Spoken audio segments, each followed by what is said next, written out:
మహిమ కలుగును గాక. మన మధ్యలో సహోదరుడు యెహోషువ ఉన్నారు. అయితే తను చెప్తున్నటువంటి సాక్ష్యం ఏమిటి అనంటే, తన వదిన గారి యొక్క పాపకి, పసిపాప, చిన్న పాప, దాదాపు ఒక 6-7 సంవత్సరాలు ఉంటాయి. అయితే తను ఆహారాన్ని తీసుకున్నప్పుడు ఆ ఆహారము సంపూర్ణంగా జీర్ణం కాకుండా ఆ జీర్ణాశయం ఉన్నటువంటి ప్రేగులో అది గడ్డగట్టుకుపోయి ఉంది.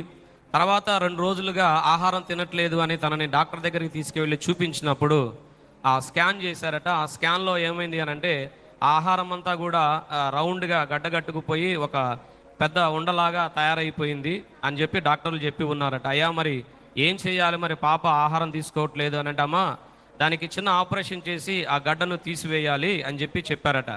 అయితే వీరు చూడటానికి ఆ హాస్పిటల్కి వెళ్ళినప్పుడు ఏమైంది ఏంది విషయాలన్నీ కనుక్కున్నప్పుడు, అయ్యా మరి ఇలా జరిగింది, వైద్యులైతే మరి రేపు ఆపరేషన్ చేస్తామని చెప్తా ఉన్నారు, మీరు పాప కొరకు ప్రార్థన చేయండి అని వారు ప్రార్థన సహాయాన్ని కోరినప్పుడు వీరు విశ్వాసం ఉంచి అక్కడ మోకరించి ప్రార్థన చేసి యేసు రక్తమును ఆ బిడ్డ యొక్క పొట్ట భాగం మీద అంతా రాసి, అలాగే మంచినీళ్ళ గ్లాసులో ఆ కొబ్బరి నూనెను దాంట్లోనికి వేసి ఆ పాపకు తాగించి, దేవా ఇదిగో నా తండ్రి, విశ్వాసం ఉంచి ప్రార్థన చేసినప్పుడు నువ్వు కార్యాలు చేస్తావు కదా ప్రభువా అని వారు ఆ ప్రార్థన ప్రభువుకు అప్పగించి అక్కడ నుంచి తిరిగి వెళ్ళిపోయిన తర్వాత వెంటనే ఉదయకాల సమయంలో మళ్ళా వైద్యులు వచ్చి మరలా స్కాన్ చేసినప్పుడు ఆ గడ్డ ఏమీ కనబడలేదు, అది సంపూర్ణంగా కరిగిపోయిందన్నా, ఇక ఆపరేషన్ లేకుండా దేవుడు చక్కగా మమ్మల్ని ఇంటికి పంపించాడని వారు సాక్ష్యం ఇస్తూ ఉన్నారు.